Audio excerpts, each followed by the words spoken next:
저만 종이를 갖고 다니니까 이상해서 오늘부터 가져오기로 했습니다. 그러다 보니까 안 쓰던 걸 쓰다 보니까 익숙하지가 않아서 여러 좀 트러블이 좀 있는데 양해해 주시고요. 오늘 말씀의 제목은 성전이 무너질 때라는 제목을 가지고 전하려고 합니다. 말씀은 예레미야 애가 3장 19절에서 26절의 말씀이고요. 다 같이 제가 교독으로 읽어볼게요.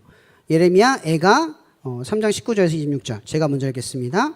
내 고초와 재난 곧 쑥과 담즙을 기억하소서.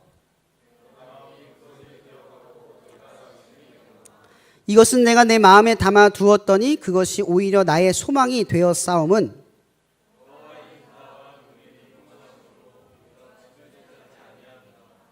이것들이 아침마다 새로우니 주의 성실하심이 크시도소이다.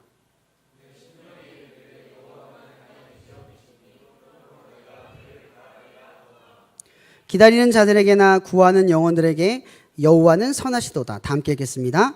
사람이 여호와의 구원을 바라고 잠잠히 기다림이 좋도다.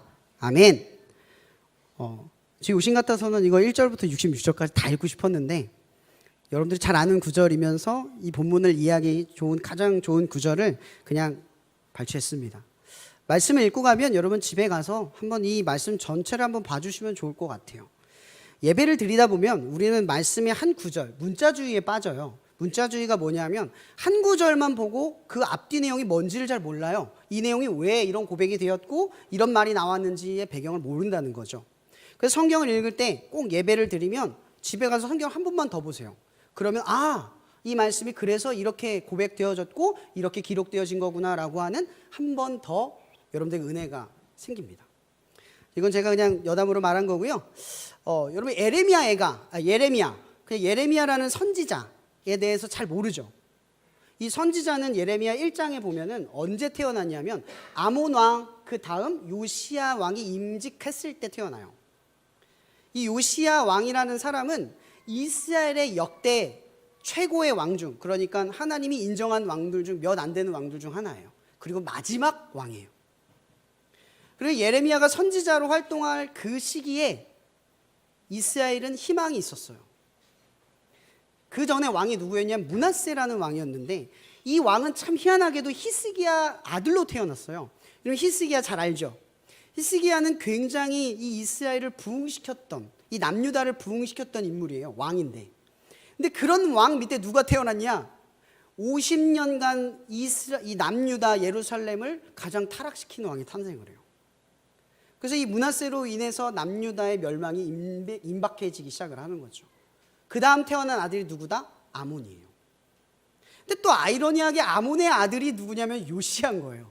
이 요시야는 어린 시절에 즉위를 했는데 이상하게도 어린 시절부터 하나님을 경외하는 마음으로 이스라엘, 이 예루살렘을 다시 개혁하기 시작을 해요. 그 개혁하던 당시 가장 그가 했던 중요한 업적 중에 하나가 뭐냐면 이거예요. 성전을 수리하던 중에 그 수리하던 곳에 율법을 찾아요. 율법책을 찾아요. 그리고 그것을 백성들 앞에 낭독하다가 우리가 그 말씀에 얼마나 어기고 살았는지에 대한 문제점을 발견하게 돼요. 우리는 지금 하나님에게 너무나 떠나 있구나. 하나님의 나라, 하나님의 성전, 하나님의 예배를 드리는 사람인 줄 알았는데 그 가치 기준이 너무나 다른 거예요. 최악인 거죠. 지금 우리는 예배 드리는 게 아닌 거예요. 우리는 하나님의 나라가 아닌 거예요. 그 물법을 보니까 전혀 다른 모습으로 예배 드리고 전혀 다른 가치로 하나님을 믿고 있는 거예요. 그리고 최초로 이 요시야 왕이 뭘 지켰냐면 유월절을 지켰어요. 여러분 출애굽기 읽어보셨죠? 하나님께서 이스라엘 백성에게 당부했잖아요. 그 땅에 들어가거든 뭘 했어요? 지키라 이랬잖아요. 자녀에게 가르치고 지키라 이렇게 얘기했어요.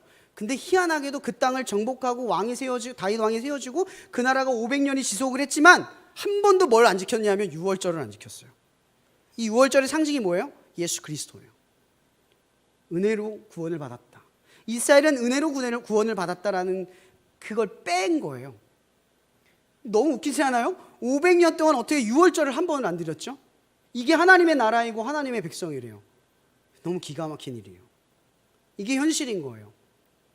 그러니까 이스라엘, 남유다는 어찌 보면 하나님에게 합당해서 500년을 버틴 게 아니라 원래는 멸망해야 되는데 하나님의 은혜로 500년간 지속됐다라는 걸 우리는 알 수 있다는 거죠. 계속 하나님은 경고를 하는 거예요. 여러분 이사야, 예레미야 이런 인물들 선지자라고 불리잖아요. 선지자라고 하는데 보통 이 책을 뭐라고 얘기하냐면 예언서라고 해요. 예언. 보통 예언이라고 하면 어떻게 여러분 이해를 해요? 무당이 말하는 너 죽을 거야. 그거 하면 안 돼. 뭐 이런 걸 예언이라고 하잖아요. 먼 미래에 일어나는 일을 예언이라고 하잖아요. 그죠? 근데 이건 예언이 좀 달라요. 여기서 말하는 선지자가 하는 예언의 형태는 어떤 거냐면 지금 일어나는 일이 앞으로 어떤 일이 일어날 것이다를 알리면서 바로 지금 뭘 해요? 회개하라. 이게 예언자의 역할이에요. 나단이 그래서 다윗 왕 앞에서 그 과이당의 권위 앞에서 말한 거예요.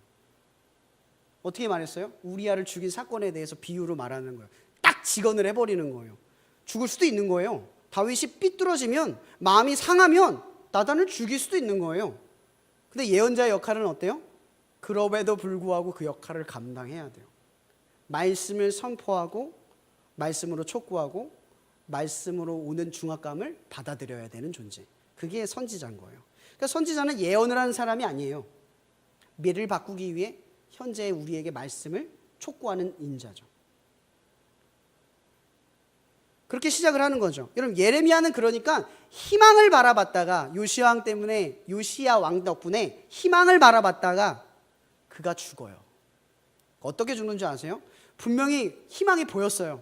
개혁이 일어나고 예배가 생기고 산당도 사라지고 하나님의 성전이 하나님의 예배처럼 드려지고 수리되어지고 정말 다시 일어날 것처럼 보였어요. 근데 이 요시야 왕이 교만이 들어가요. 애굽 왕이 아수르를 치러 가는 그 길목에 서서 거기를 뭐라고 그러냐면 무깃도라고 하거든요. 무깃도에서 애굽과 맞서다 죽어요. 애굽 왕이 3번이나 안 돼, 가. 하나님은 우리를 보냈는데 맞서지 마 3번이나 했는데 결국 거기서 죽어요. 애굽 왕을 통해서 말했는데도 불구하고 떠나지 않다가. 왜 그랬냐면 이거예요. 하나님이 요시야 왕에게 힘을 줬어요. 개혁이 일어나고 변화가 일어났어요. 다 자기가 한 일처럼 느껴진 거예요. 그러니까 이제 애굽 왕과 맞서도 싸워 이길 수 있다라고 생각하기 시작을 한 거죠. 그렇게 무깃도에서 죽어요. 여러분 이 무깃도가 여러분들이 잘 알고 있는 멸망의 이름이 있어요. 아마겟돈. 무깃도가 원래 헬라어로는 아마겟돈이라는 뜻이에요. 그러니까 멸망 이러면 뭐다? 아마겟돈이 상징성인 거예요. 남유다의 멸망, 무깃도에서 일어난 거예요. 거기로부터 시작이 된 거죠. 그렇게 요시야가 죽어요. 그 다음 왕이 누구가 되냐면 여호야긴이 돼요. 근데 이 여호야긴이 바벨론이 세운 그 애굽 왕이 세운 왕이거든요. 근데 바벨론에게 반역을 하다가 바벨론에게 끌려가 버려요. 그래서 그의 삼촌 여호야김이 세워져요. 이 사람 이름이 뭐다? 시드기야예요. 여러분 보세요. 여호야긴은 요시야는 하나님의 힘으로 남유다를 변화시키고 남유다를 지키려고 했어요. 근데 하나님께서 계속해서 이 이스라엘 남유다에게 경고하신 말씀이 하나 있어요. 그게 뭐냐면 예레미야 2장 13절의 말씀이에요. 내 백성이 2가지 악을 행하였으니 생수에 근원되는 나를 버린 것과 스스로 웅덩이를 판 것인데 그 물을 가두지 못할 터진 웅덩이라, 이 뜻이에요. 이게 무슨 얘기냐? 여러분 남유다는 하나님이 지키는 나라예요. 하나님의 힘을 의지하는 나라고 하나님의 힘으로 나아가는 나라예요. 근데 뭘 믿어요? 외교를 하는 거예요. 그 당시에 남쪽에는 애굽, 북쪽에는 아수르, 오른쪽에는 바벨론이 있어요. 큰 나라, 세 나라 가운데 뭐가 있어요? 요만한 이스라엘이 있는 거예요. 그러니까 외교전을 통해서 뭐를 하려고 하는 거예요? 남유다가 생존하려고 하는 거예요. 그래서 예레미야가 경고하는 거예요. 하나님이 너희를 지켜주고 하나님의 나라이고 하나님의 힘으로 나아가는 너희가 나를 믿지 않고 뭐를 바란다? 터진 웅덩이와 같은 얄팍한 지혜로 삶의 문제를 해결하러 든다, 이 얘기를 하는 거예요. 지금 시드기야 왕이 그런 짓을 하고 시작하는 거죠. 그동안 요시야가 일어났던 모든 업적들이 사라지고 다시 외교전을 통해서 극복하려는 남유다의 상황이 벌어지기 시작을 해요. 이런 예루살렘이 무슨 나라예요? 하나님의 나라예요. 그 성전은 어떻게 이름을 불리죠? 하나님의 성전이라고 불려요. 근데 거기에는 하나님이 없어요. 여러분 성전의 중요성은 하나님의 라고 하는 별칭이 있기 때문 아니에요? 예루살렘의 중요성은 나라라는 것에 하나님이 붙었기 때문 아닙니까? 거기 하나님이 빼버리면 그냥 성전이고 그냥 나라예요. 예루살렘이 하나님의 것이기 때문에 중요한 거죠. 그 성전이 하나님의 것이기 때문에 중요한 거예요. 근데 이스라엘에게는 뭐가 빠져버렸어요? 하나님의 소유격이 빠지고 자기들의 성전, 자기들의 나라가 돼버린 거예요. 이게 지금 남유다의 상황이라는 거죠. 근데 이 예레미야는 참 비참한 선지자예요. 예레미야가 주로 이 남유다를 살리기 위해 주신 하나님의 말씀이 뭔지 아세요? 약간 좀 이런 비유하면 우리가 부딪힐 수 있어요. 여러분 좀 직역하기 위해서, 좀 더 와닿기 위해서 이런 말을 해볼게요. 일본에게 대한민국이 항복해야 합니다. 이것은 하나님의 뜻입니다. 이게 누가 외친 거예요? 예레미야가 남유다에서 외친 말이에요. 비유한 거예요. 더 와닿기 쉽게. 당연히 이런 말 저도 싫어요. 근데 예레미야는 이런 말을 거듭거듭 할 수밖에 없었어요. 바벨론에게 항복해야 합니다. 그래야 하나님이 이 나라를 지켜주실 것입니다. 계속 이 말을 선포를 해요. 그럼 사람들이 그 예레미야를 뭘로 보겠어요? 저런 앞잡이 같은 인간, 우리를 선동하여 바벨론에게 투항하게 만든다. 그러니까 이 예레미야가 왜 눈물의 선지자냐? 하나님의 말씀을 전하기 위해서 끝없이 노력을 했지만 가족도 자기를 버리고 친구도 나를 비방하고 심지어 권세자들은 자기를 죽이려고 하는 그런 처지에 놓인 게 바로 예레미야였다는 거예요. 근데 예레미야 진심은 아무도 몰라줘요. 예레미야는 지금 왜 이렇게 하고 있는 거죠? 그가 이렇게 고백해요. 예레미야 20장 19절에 내가 다시는 여호와를 선포하지 아니하며 그의 이름은 말하지 아니하리라 하면 나의 마음이 불붙는 것 같아서 골수에 사무치니 답답하여 견딜 수가 없습니다. 이게 하나님 앞에 고백하는 거예요. 나도 바벨론에게 항복하라고 말하기 싫어. 근데 하나님이 내 안에 불붙듯 이 말씀을 전하라고 하니까 견딜 수가 없어. 이 말이에요. 그래서 예레미야는 미움받을 걸 알면서도, 자기가 죽임을 당할 줄도 알면서도 계속 얘기했어요. 바벨에게 투항해야 합니다. 이것은 하나님의 뜻입니다. 받아들이십시오. 계속 백성들에게 이 이야기를 반복하는 거예요. 얼마나 외로웠을까요? 얼마나 비참했을까요? 그래서 예레미야 이 선지자를 눈물의 선지자라고 불리는 거예요. 여러분, 이 예레미야가 이후에 어떻게 되는 줄 아세요? 정말 인생이 비참해요. 이 예레미야는 나중에 이 말씀대로 정말 이루어져서 바벨론이 다시 유다를 개혁시켜요. 그리고 거기에 다른 총독을 세우고 다시 남유다가 보존되도록 돼요. 근데 자꾸 이스라엘은 남유다는 이 하나님의 말씀을 따라가는 게 아니라 바벨론에 대한 저항심을 키워가는 거예요. 결국 어떻게 돼요? 이스라엘이라는 그 에서의 후손이 갑자기 나타나서 총독을 죽여버려요. 그런 바람에 어떻게 돼요? 바벨론이 자기들을 죽인다라는 협박, 두려움이 생기기 시작하죠. 그 김에 갑자기 남유다의 죽음을 당할까 봐 두려웠던 사람들이 예레미야를 억지로 끌고 데리고 가요. 어디로? 애굽으로. 그 애굽으로 끌고 가는데 거기서 어떻게 하는 줄 아세요? 하나님을 따라야 되잖아요. 근데 웃겨요. 예레미야를 데려간 이유도요, 하나님의 말씀을 따라가려고 데려간 거거든요. 그래서 막 물어봐요. 하나님의 뜻이 뭐예요? 하나님의 뜻이 뭐예요? 계속 물어요. 묻긴 묻는데 지들 마음대로 하는 거예요. 예레미야는 아무 힘이 없는 거예요. 그러니까 하나님을 데려간다, 마치 하나님의 괴를 데려가서 블레셋과 싸워서 이기려고 하는 그 형태적인 전쟁을 말하고 있는 거죠. 그냥 예레미야를 데려가는 것이 하나님과 함께하는 것처럼 상징성만 된 거지 하나님과 실제로 같이 간 게 아닌 거예요. 근데 웃긴 건요, 예레미야는 거기서 죽어요. 결국 돌아오지 못하고 죽어요. 예언만 하다 죽어요. 그리고 오늘 말씀을 나눈 책 이름이 예레미야 애가. 애가가 뭐예요? 슬픈 노래, 슬픈 시라는 뜻이에요. 예레미야의 슬픈 노래, 그게 예레미야 애가라는 책이에요. 오늘 말씀의 본문을 한번 볼게요. 19절 20절에 보면 내 고초와 재난 곧 쑥과 담즙을 기억하소. 내 마음이 그것을 기억하고 내가 낙심하나이다. 여러분, 쑥과 담즙이 나오는 건 의학적으로 스트레스가 많았을 때 나오는 증상이에요. 이건 그냥 예레미야가 상징적으로 내가 그만큼 힘들었다는 걸 표현하려고 한 게 아니라 실제로 하나님 앞에 이렇게 눈물로 호소하며 스트레스, 육신적인 스트레스와 아픔 중에 하나님께 나아갔다는 거예요. 그러니까 예레미야는 하나님의 말씀을 전할 때마다 눈물을 쏟아야만 했어요. 하기 싫고 내가 이걸 하고 난 뒤에 오는 모든 어려움을 받아들이기가 어려운 그 상황 속에서 계속 눈물을 흘려야 하는 거예요. 하나님을 위해 나아가기 위해, 하나님을 위해 미움받기 위해, 하나님을 위해 꿋꿋이 말씀을 전하기 위해. 이게 예레미야가 한 일이에요. 근데 솔직히 예레미야가 진심으로 바랬던 건 뭐예요? 누구보다 이스라엘을 사랑하고 남유다를 사랑하고 하나님의 성전을 사랑한 게 예레미야였어요. 그는 남유다의 멸망을 바란 게 아니에요. 성전의 파괴, 예루살렘의 멸망을 바란 게 아니에요. 그가 정말 바랬던 건 다시 요시아와 같은 왕이 일어나서 이스라엘이 회복되는 거죠. 근데 아무도 그 진심을 알아주지 않아요. 그 예레미야는 홀로 싸우는 거예요. 하나님의 뜻과 계획은 납득하기가 너무 어려워. 여러분, 예레미야가 지금 이걸 납득하기가 쉬웠겠어요? 아니, 하나님의 나라가 하나님의 백성들로 스스로 정화되지 못하고 하나님을 믿지 않는 이방 민족이 하나님의 나라를 뭉개뜨려서 하나님의 나라로 만드는 게 받아들이기가 쉽겠냐고요. 여러분의 삶이 하나님의 백성인데, 내가 하나님의 자녀인데, 믿지 않는 사람으로 인해 내가 억압받고 굴레받고 망하고 멸망하는 그 삶을 받아들이고 싶어요? 믿는데 내가 오히려 더 못한 삶을 살고 싶은 사람 있어요, 여기? 없잖아요. 근데 하나님의 계획이래요. 예레미야도 받아들이고 싶지 않았지만 받아들이는 거예요. 사실 예레미야는 이해하지 못했어요. 그러나 하나님의 뜻이 그렇기에 미움을 받으면서도 불구하고 순종한 거예요. 이후에 드러나는 사건이죠.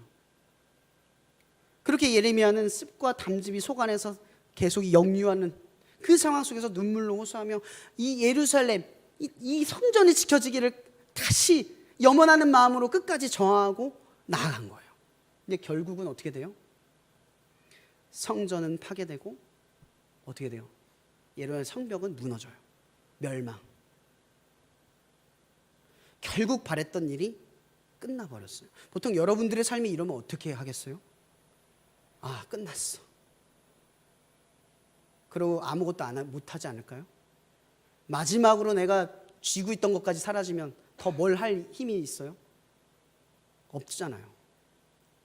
근데 아까 제가 뭐라 그랬죠? 예레미야는 눈물의 선지자예요. 이런 기독교인들이요, 힘들 때 기도하라고 하면 당연한 줄 알아요.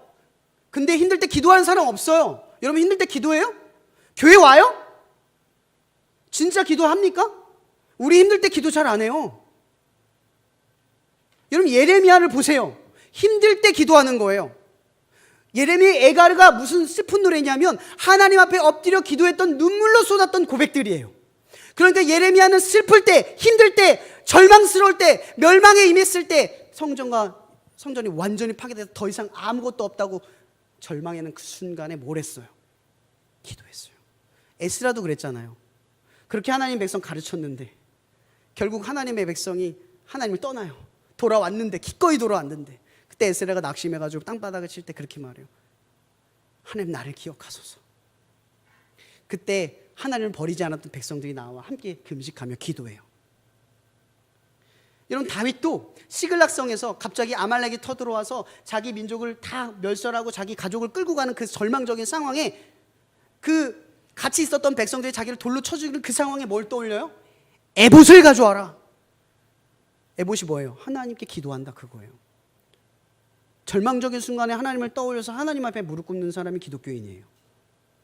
근데 그 당연함이 우리 안에 없어요. 잘 안 해요. 예레미야 모습을 보세요. 힘들 때 주님 앞에 나아가요. 습과 담즙을 그냥 스트레스로 끝내는 게 아니라 그 스트레스가 하나님에게 향하는 거예요. 그냥 힘들어요? 그냥 아파요? 그냥 안 돼요? 근데 왜 하나님 앞에 기도 안 합니까? 안 되는 걸 가지고 기도하고, 힘든 거 가지고 기도하고, 어려운 걸 가지고 기도하고, 절박한 걸 가지고 기도하고, 절망스러운 거 가지고 기도해야죠.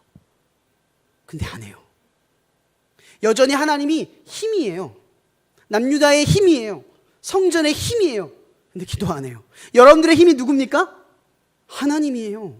내 힘으로 안 돼서 하나님을 믿는 거잖아요. 내가 자력으로 구원받을 수 없음을 인정했기에 예수 그리스도를 받아들인 거죠. 우리의 힘은 예수 그리스도이자 하나님이에요. 우리가 힘이 없으니까 아무것도 하지 말라는 게 아니에요. 절망스러운 상황에서도 소망을 바라봐야 뭔가를 하기 때문에 우리의 힘이 하나님에게 있다는 사실을 먼저 인정해야 한다는 거죠. 그게 뭐예요? 눈물의 기도. 당연한 것을 하는 거예요. 기독교인이 당연한 것, 그건 기도하는 것입니다. 그 당연함이 여러분에 있기를 바라요.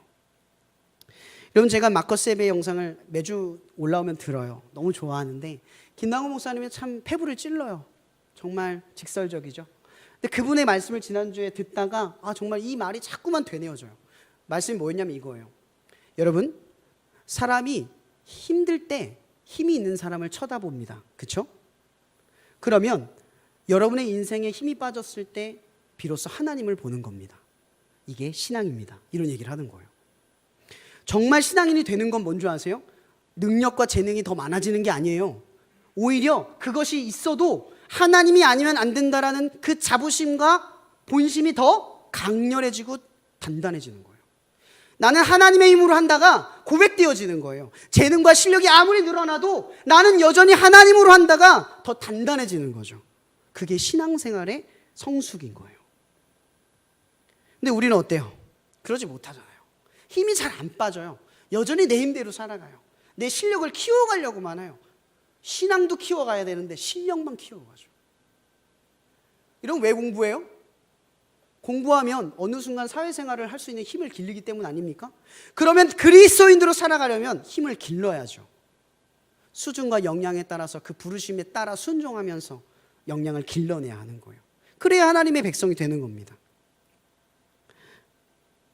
여러분, 누가복음 17장 20에서 21절의 말씀에 이런 말이 있어요. 바리새인들이 하나님의 나라가 어느 때에 임하오니까 묻거늘 예수께서 대답하여 이르시되 하나님의 나라는 볼 수 있게 임하는 것이 아니요 또 여기 있다 저기 있다도 못하리니 하나님의 나라는 너희 안에 있느니라.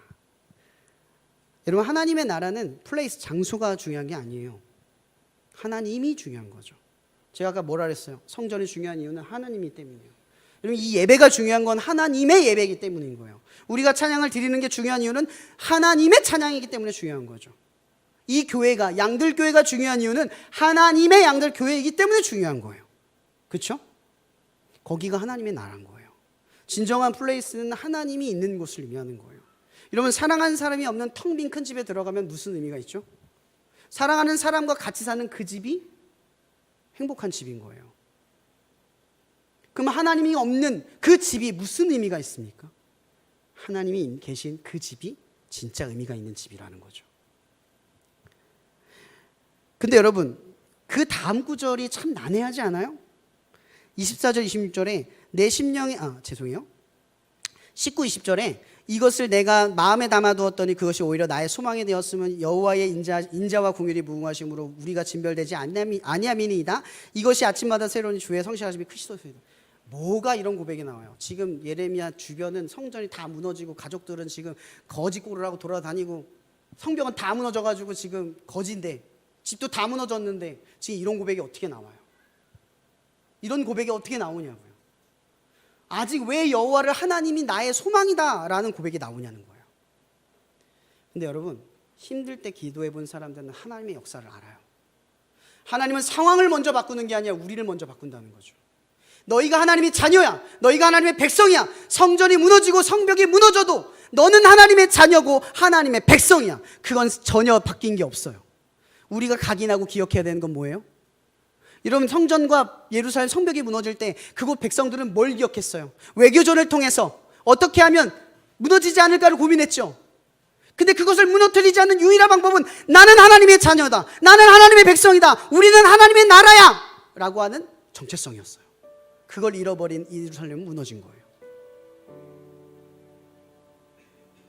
이런 기도를 하면 뭘 깨닫는 줄 아세요?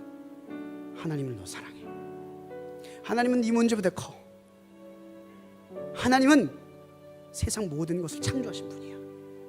여러분, 욥은 당대의 큰 의인이었으면서도 하나님의 원망할 수 있는 자격이 있는 것처럼 막 부당하다 이야기했어요.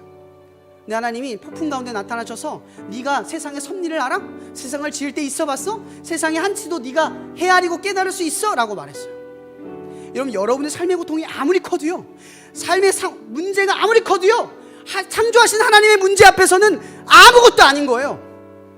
그런데 우리가 깨달아야 할 건 뭔지 아세요? 세상을 만든 하나님만 알면 되는 거예요. 내 문제가 아무리 커도 해결할 수 없는 것 같아도 하나님은 기억하면 돼요. 하나님은 무한해요. 하나님은 창조주예요. 여러분, 우리가 기도하면 이 예레미야처럼 될 수 있어요. 주의 성실하심이 크십니다. 다 무너졌어도 여전히 하나님은 성실하십니다. 나의 삶을 구축하시고 여전히 하나님의 계획을 신실하셔서 무너진 것과 상관없이 나의 소망이 되어주십니다. 그래서 예레미야가 고백합니다. 하나님이 모든 것을 지으시되 내 심령에 이르기를 여호와는 나의 기업이시니 그러므로 내가 그를 바라라 하도다. 기다리는 자들에게나 구하는 영혼들에게 여호와는 선하시도다. 사람이 여호와의 구원을 바라고 잠잠히 기다림이 좋도다. 여러분, 예레미야는 성전이 무너지자, 성벽이 무너지자 하나님이 소망이 됐습니다. 여러분의 삶에 고난과 어려움, 해결할 수 없는 어떤 절망이 찾아올 때 그건 하나님이 하나님 되시려고 하는 일이에요. 근데 하나님이 하나님이 되시려면 어떻게 해야 합니까? 눈물로 당연한 것을 하세요. 힘들 때 사람들 위로 기대하지 마세요. 사람들 물어보면서 어떻게 해결해야 될까 머리 굴리지 마세요. 우리의 힘은 세상 사람의 방식과 달라요.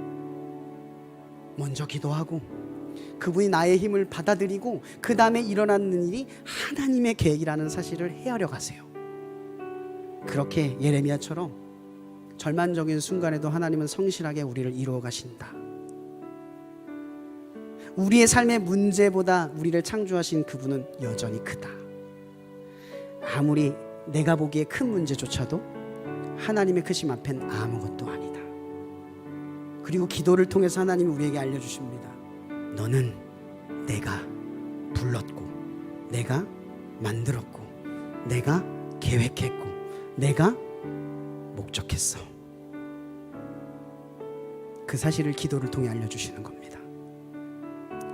여러분을 통해 여러분에게 두 가지 일이 일어났으면 좋겠습니다. 하나는 여러분의 기도가 비로소 하나님이 영원한 소망으로 고백되는 역사를 경험해 보길 바랍니다. 한 번이 아니라 여러 번 계속해서 경험해 가길 바랍니다. 또 하나, 만약 그런 경험이 없으시다면 반드시 이러한 일에 경험하는 여러분이 되기를 바랍니다. 기도하고 마치겠습니다. 이 시간도 우리를 사랑하신 하나님의 사랑과 그 사랑을 날마다 일깨워 주실 그리스도의 은혜와 우리로 여호와 힘을 발견하도록 무릎 꿇게 하실 성령님의 교통 역사하심이 날마다 하나님의 자녀로 살아가기를 온전히 소망하는 여기 하나님의 자녀 머리 위에, 또 영상으로 예배드리는 그 성도 머리 위에, 또 여기 함께하지 못한 그 성도 머리 위에 언제나 영원히 함께 하시기를 축원하며 기도합나이다. 아멘.